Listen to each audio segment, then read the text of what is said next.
Hi friends, എല്ലാവർക്കും ആദീസ് മുന്നൂസിൻ്റെ പുതിയൊരു വീഡിയോയിലേക്ക് സ്വാഗതം. ഇന്നത്തെ വീഡിയോ നമ്മൾ അഡീനിയം ചെടികളുടെയൊക്കെ വിത്തുകൾ പാകുമ്പോൾ ആ വിത്തുകളെല്ലാം നമുക്ക് തൈകളായി കിട്ടാൻ വേണ്ടിയിട്ടുള്ള കുറച്ച് കാര്യങ്ങളാണ് ഇന്നത്തെ വീഡിയോയിൽ നിങ്ങളുമായിട്ട് ഷെയർ ചെയ്യാൻ പോകുന്നത്. അഡീനിയം ചെടികളൊക്കെ ഇഷ്ടപ്പെടുന്ന എല്ലാവർക്കും ഈ ഒരു വീഡിയോ പ്രയോജനകരമാകുന്ന ഒരു വീഡിയോ ആണ്. അതുകൊണ്ട് എല്ലാവരും ഈ വീഡിയോ അവസാനം വരെ സ്കിപ്പ് ചെയ്യാതെ കാണണേ.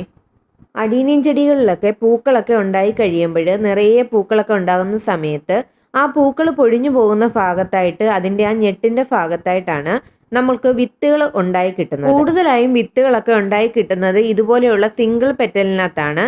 അപ്പം നമ്മൾ മൾട്ടി പെറ്റലായിട്ടുള്ള തൈകളൊക്കെ ഉണ്ടാക്കിയെടുക്കാനായിട്ട് ഇതുപോലുള്ള സിംഗിൾ പെറ്റലിലെ തൈകളൊക്കെ വളർത്തിയെടുത്തിട്ട് നമ്മൾ അതിനകത്ത് ഗ്രാഫ്റ്റ് ചെയ്തിട്ടും അത് നമ്മൾ മൾട്ടി പെറ്റലായിട്ടുള്ള തൈകൾ ഉണ്ടാക്കിയെടുക്കാറുണ്ട്. ഇതിൻ്റെ ഒരു സിംഗിൾ പെറ്റലായിട്ടുള്ള അഡീനിയത്തിൻ്റെ ഇതിനകത്ത് പൂക്കളൊക്കെ കൊഴിഞ്ഞ ഭാഗത്ത് കണ്ട് ഇതുപോലെ ചെറിയ രീതിയിൽ വിത്തുകളായി വന്നിട്ടുണ്ട്. അപ്പോൾ ഒരു രണ്ട് സൈഡിലായിട്ടാണ് ഒരു ആനക്കൊമ്പിൻ്റെ രീതിയിലാണ് നമുക്ക് ആ വിത്തുകൾ കിട്ടുന്നത്. അപ്പോൾ ഇങ്ങനെ നിറയെ പൂക്കളൊക്കെ ഉണ്ടാകുന്ന തൈകളിലൊക്കെ നമുക്ക് പെട്ടെന്ന് തന്നെ വിത്തുകളൊക്കെ ആയി കിട്ടും. ഇതിപ്പോൾ കുറച്ചും കൂടി വളർന്ന തരത്തിലുള്ള വിത്തുകളാണ്. ഇപ്പോൾ രണ്ട് സൈഡിലായിട്ട് നമുക്ക് വിത്തുകൾ കിട്ടിയിട്ടുണ്ട്. അതൊരു പൂവ് പൊഴിയുന്ന ഭാഗത്താണ് ഇതുപോലെ രണ്ട് കൊമ്പിലായിട്ട് നമുക്ക് വിത്തുകൾ കിട്ടിയിട്ടുള്ളത്. ഇത് രണ്ട് കൊമ്പുകളിലായിട്ട് ഇരിക്കുന്നതിനകത്ത് ഇത് പാകമായി കഴിയുമ്പോഴേ ഇത് പൊട്ടിക്കീറുമ്പോഴേ ഇതിനകത്താണ് ഇതിൻ്റെ വിത്തുകൾ നമുക്ക് കിട്ടുന്നത്. അപ്പോൾ ഇതിനകത്ത് കിട്ടുന്ന വിത്തുകളെന്ന് വെച്ച് കഴിഞ്ഞാൽ വിത്തിൻ്റെ രണ്ട് സൈഡിലും അപ്പൂപ്പന്താടി പോലെ ഇരിക്കുന്ന ഒരു ഭാഗമുണ്ട്. അപ്പോൾ അങ്ങനെയുള്ള ഭാഗം ഉള്ളത് കൊണ്ട് തന്നെ ഈ വിത്തുകൾ പാകമായി കഴിയുമ്പോൾ ഇത് പൊട്ടിക്കീറിയിട്ട് ഈ അപ്പൂപ്പന്താടി പോലുള്ള ഭാഗങ്ങൾ പറന്നു പോകാൻ ചാൻസ് കൂടുതലാണ്. അപ്പോൾ നമുക്ക് ആ വിത്തുകളും നഷ്ടപ്പെട്ടു പോകും.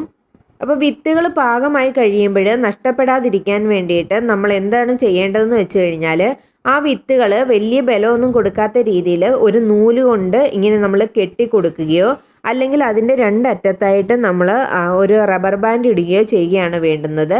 അങ്ങനെ ചെയ്യുമ്പോഴേ ഈ വിത്തുകൾ പാകമായി കഴിയുമ്പോഴേ ഇങ്ങനെ പൊട്ടിക്കേറി അതിനകത്തെ വിത്തുകളൊന്നും നഷ്ടപ്പെടാതിരിക്കും നമുക്ക്. ഇതെൻ്റെ അഡീനിയത്തിൻ്റെ പാകമാവാറായ രണ്ട് വിത്തുകളാണ്. ഇതിനകത്ത് ഞാൻ റബ്ബർ ബാൻഡ് ഇട്ട് വെച്ചിട്ടില്ല. ഇതിന് റബ്ബർ ബാൻഡ് ഇട്ട് വെക്കണം, അല്ലെങ്കിൽ ഇത് പൊട്ടിക്കീറുന്ന സമയത്ത് ഇതിനകത്തുള്ള വിത്തുകളൊക്കെ എനിക്ക് പറന്ന് നഷ്ടപ്പെടും. അതുകൊണ്ട് ഞാൻ ഇതിനകത്ത് റബ്ബർ ബാൻഡ് ഇട്ട് വെക്കുന്നതായിരിക്കും. പാകമായി കഴിയുമ്പോൾ ദാണ്ട് ഈ ഒരു ടൈപ്പിലാണ് നമുക്ക് അഡീനിയത്തിൻ്റെ വിത്തുകൾ ലഭ്യമാകുന്നത്. അപ്പോൾ ഇതിൻ്റെ രണ്ടറ്റത്തായിട്ട് ഇതുപോലൊരു അപ്പൂപ്പന്താടി കാണും. അപ്പോൾ ഇതിനകത്ത് അപ്പൂപ്പന്താടികളൊക്കെ മാറ്റി വെച്ചിട്ട് ഞാൻ കുറേ വിത്തുകളൊക്കെ പാകിയിട്ടുണ്ടായിരുന്നു. അപ്പോൾ ഈ ഒരു വീഡിയോ എടുക്കുന്നതിന് വേണ്ടിയിട്ട് ഞാൻ കുറച്ച് വിത്തുകൾ സ്റ്റോക്ക് ചെയ്ത് വെച്ചിരുന്നതാണ്. അപ്പോൾ അതുകൊണ്ട് ഈ രണ്ട് സൈഡിലായിട്ടുമാണ് നമുക്ക് ഇതുപോലെ അപ്പൂപ്പന്താടികൾ വരുന്നത്. അപ്പോൾ അത് മാറ്റിയിട്ട് ഞാൻ കുറച്ച് വിത്തുകൾ ശേഖരിച്ച് വെച്ചിട്ടുണ്ട്. നമ്മുടെ വീട്ടിൽ വിത്തുകൾ ഉണ്ടെങ്കിൽ നമുക്ക് അങ്ങനെയുള്ള വിത്തുകൾ പാകാം, അല്ലെങ്കിൽ ഓൺലൈനായിട്ടൊക്കെ ഇപ്പോൾ വിത്തുകളൊക്കെ വാങ്ങാനായിട്ട് ലഭ്യമാണ്. വിത്തുകൾ പാകമായാൽ വലിയ കാലതാമസമൊന്നുമില്ലാതെ തന്നെ നമ്മൾ ആ വിത്തുകൾ പാകി കിളർപ്പിക്കാൻ വേണ്ടിയിട്ട് ശ്രമിക്കുക. എങ്കിലേ ആ വിത്തുകൾ എല്ലാം തന്നെ കിളർത്ത് കിട്ടുകയുള്ളൂ. മിക്ക ആളുകളും നമുക്ക് പാകുന്ന വിത്തുകൾ എല്ലാ വിത്തുകളും കിളർത്ത് കിട്ടുന്നില്ല എന്നൊക്കെ പരാതികളൊക്കെ പറയുന്നുണ്ട്. അതിൻ്റെ മെയിൻ കാരണങ്ങളിലൊന്ന് വിത്തുകൾ പാകമായി കഴിയുമ്പോൾ അത് പാകി കിളർപ്പിക്കാൻ കാലതാമസം എടുക്കുന്നതാണ്. മറ്റൊന്ന്, വിത്തുകൾ പാകാൻ എടുക്കുന്ന പോട്ടിംഗ് മിക്സ് അതിനകത്ത് ഫംഗസ് ബാധയൊക്കെ ഉണ്ടാകുന്നതാണ്. നല്ല ആരോഗ്യമുള്ള വിത്തുകളാണെങ്കിൽ നമുക്കൊരു 5-6 ദിവസത്തിനുള്ളിൽ മുള പൊട്ടി വരും.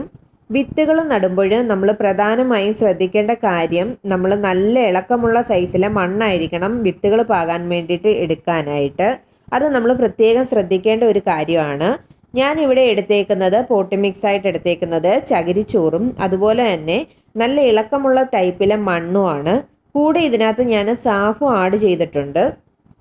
ഇപ്പം ഞാൻ ഇതിനകത്ത് ആഡ് ചെയ്ത് കഴിഞ്ഞായിരുന്നു, അതുകൊണ്ടാണ് എനിക്ക് സാഫ് കാണിക്കാൻ പറ്റാത്തത്. അപ്പോൾ അഡീനിയം ചെടികളൊക്കെ ഇഷ്ടപ്പെടുന്ന ആളുകൾക്കൊക്കെ ഈ സാഫ് എന്താണെന്നൊക്കെ നല്ല രീതിയിൽ അറിയായിരിക്കും. എന്നാലും അറിയാത്തവർക്കായിട്ട് പറയുകയാണ്, സാഫ് ഒരു ഫംഗിസൈഡാണ്. അത് നമ്മൾ ഇതിനകത്ത് ആഡ് ചെയ്ത് കൊടുക്കുമ്പോൾ ഇതിനകത്ത് ഏതെങ്കിലും ഒരു തരത്തിൽ ഫംഗസ് രോഗങ്ങളൊക്കെ വരികയാണെങ്കിൽ അതൊക്കെ വരാതിരിക്കാൻ വേണ്ടിയിട്ട് സഹായിക്കും. ഈ പോട്ടി മിക്സിനകത്ത് ഞാൻ കുറച്ച് ചാണകപ്പൊടിയും കൂടി ഉപയോഗിച്ചിട്ടുണ്ട്. അപ്പം ഞാൻ ഇതിനകത്ത് ചേർത്തേക്കുന്ന കാര്യങ്ങളെന്ന് വെച്ച് കഴിഞ്ഞാൽ നല്ല ഇളക്കമുള്ള ടൈപ്പിലെ മണ്ണ്, അതുപോലെ തന്നെ ചകിരിച്ചോറ്, സാഫ്, അതുപോലെ തന്നെ കുറച്ച് ചാണകപ്പൊടി എന്നിവയാണ്. അപ്പോൾ അതെല്ലാം കൂടി ഞാനൊരു ഇതുപോലൊരു പൊട്ടി മിക്സ് ചെയ്തതിന് ശേഷം ഇതുപോലൊരു ചട്ടിയിൽ രണ്ടിലും നിറച്ചിട്ടുണ്ട്. നിറച്ചതിന് ശേഷം ആദ്യം തന്നെ ഇതിനകത്ത് കുറച്ച് വെള്ളം ഒഴിച്ച് നനവാക്കി കൊടുക്കുകയാണ് ചെയ്തേക്കുന്നത്. അപ്പം നമ്മുടെ പോട്ടിംഗ് മിക്സിനകത്ത് ചെറിയ രീതിയിലൊരു നനവാക്കിയതിന് ശേഷം മാത്രമേ നമ്മൾ വിത്തുകൾ പാകി കൊടുക്കാവൂ. അപ്പം നനച്ചു കൊടുത്തതിന് ശേഷം ഞാൻ ഇതിൻ്റെ മുകളിലായിട്ട് നേരത്തെ ശേഖരിച്ച് വെച്ചേക്കുന്ന അടീനിയത്തിൻ്റെ വിത്തുകൾ ഇതുപോലെ ഓരോന്നായിട്ട് ഇട്ട് കൊടുക്കുകയാണ്. അത് നമുക്ക് പ്രത്യേകിച്ച് വേറെ ഒരു രീതിയിലും ചരിച്ചോ അങ്ങനെ ഒന്നും നടേണ്ട ആവശ്യമില്ല. ഇതുപോലെ ഇങ്ങനെ ഇട്ട് കൊടുത്താൽ മാത്രം മതി. അത് ഇട്ട് കൊടുക്കുമ്പോൾ നമ്മൾ ശ്രദ്ധിക്കേണ്ട ഒരു കാര്യമെന്ന് വെച്ച് കഴിഞ്ഞാൽ ഓരോ വിത്തുകളും നിശ്ചിത അകലത്തിലായിരിക്കണം നമ്മൾ ഇട്ട് കൊടുക്കേണ്ടത്. അല്ലെങ്കിൽ ആ വിത്തുകൾ മുളച്ചു വരുമ്പോൾ അതിൻ്റെ തൈകൾക്ക് നല്ല രീതിയിൽ വലുപ്പത്തിൽ വളർന്നു വരാനെ കൊണ്ടുള്ള ഒരു സ്പേസ് ഇല്ലാതായി പോകും.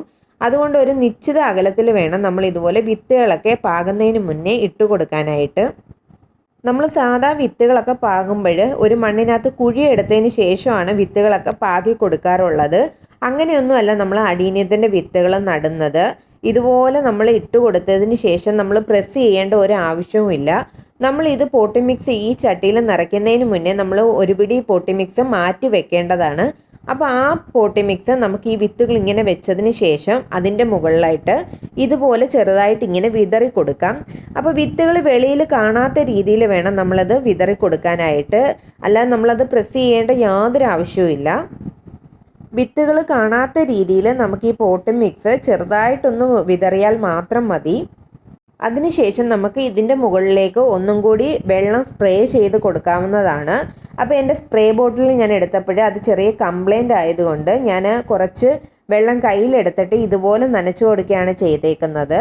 അപ്പോൾ ഇതുപോലെ നനച്ചു കൊടുത്താൽ മതി. വെള്ളം ഒഴിക്കുമ്പോൾ പ്രത്യേകം ശ്രദ്ധിക്കേണ്ട കാര്യമെന്ന് വെച്ചാൽ നമ്മൾ കുത്തനെ എടുത്ത് വെള്ളം ഒഴിക്കാൻ ഒരിക്കലും പാടില്ല. അതുപോലെ സ്പ്രേ ചെയ്ത് കൊടുക്കുന്നതാണ് മാക്സിമം നല്ലത്. നമ്മൾ വിത്തുകൾ പാകുമ്പോൾ ആദ്യമായിട്ട് സ്പ്രേ ചെയ്ത് കൊടുക്കുന്ന ആ വെള്ളത്തിനകത്ത് സാഫ് കലക്കി സ്പ്രേ ചെയ്ത് കൊടുക്കുന്നത് നല്ലതാണ്. വിത്തുകൾ നട്ടതിന് ശേഷം നമ്മൾ നേരിട്ട് വെയിൽ കിട്ടാത്തതും അതുപോലെ തന്നെ എന്നാലും നേരിയ ടൈപ്പിൽ വെയിൽ കിട്ടുന്നതുമായ സ്ഥലത്ത് വേണം ഈ ചട്ടികൾ വയ്ക്കാനായിട്ട്. ഒരു 4-5 ദിവസമൊക്കെ കഴിയുമ്പോൾ തന്നെ നമ്മൾ പാകിയ വിത്തുകൾ ഇതുപോലെ ചെറിയ രീതിയിൽ മുളകളൊക്കെ പൊട്ടിയിട്ട് അതിൻ്റെ തൈകൾ നമുക്ക് കാണാവുന്ന രീതിയിലേക്ക് വരും. അപ്പോൾ ഇതിനെക്കാട്ട് കുറേ ദിവസം ആയതാണ്. ഒരു 7-8 ദിവസമായ തൈകളാണിത്. ഇതിനകത്ത് ഏകദേശം അതിൻ്റെ ഇലകളൊക്കെ കാണാവുന്ന രീതിയിലായിട്ടുണ്ട്. നിങ്ങളുടെയൊക്കെ കയ്യിൽ ഇതുപോലെയുള്ള വിസ്താരമുള്ള ചട്ടികളൊക്കെ ഉണ്ടെങ്കിൽ നമ്മൾ അതിനകത്തൊക്കെ പാകുന്നതായിരിക്കും ഇച്ചിരി കൂടെ നല്ലത്. അപ്പം നല്ല രീതിയിൽ നമുക്ക് ഇച്ചിരി കൂടെ സ്പേസ് ഒക്കെ ഇട്ട് വിത്തുകൾ പാകുമ്പോൾ ആ ആരോഗ്യമുള്ള തൈകൾ നമുക്ക് കിട്ടുന്നതായിരിക്കും. ഇത് കുറേ കൂടി വലിപ്പമുള്ള ടൈപ്പിലെ തൈകളാണ്. അപ്പം ഞാൻ ആദ്യമായിട്ട് പാകിയ തൈകൾ ഇതായിരുന്നു. അപ്പോൾ ആ തൈകൾ ഇപ്പോൾ ഏകദേശം ഈ ഒരു പരുവത്തിലൊക്കെ ആയിട്ടുണ്ട്. ഇതിപ്പോൾ മാറ്റി നടാനുള്ള സമയമായിട്ടുണ്ട്. അടീനിയം ചെടികൾ ഇഷ്ടപ്പെടുന്ന ആളുകൾക്ക് ഈ ഒരു വീഡിയോ പ്രയോജനകരമായി തോന്നിയിട്ടുണ്ടെങ്കിൽ ആദ്യം തന്നെ എൻ്റെ ചാനലൊന്ന് സബ്സ്ക്രൈബ് ചെയ്യുക, ലൈക്ക് ചെയ്യുക, ഷെയർ ചെയ്യുക. നിങ്ങളുടെ അഭിപ്രായങ്ങൾ കമൻറ്റായി ഇടുക.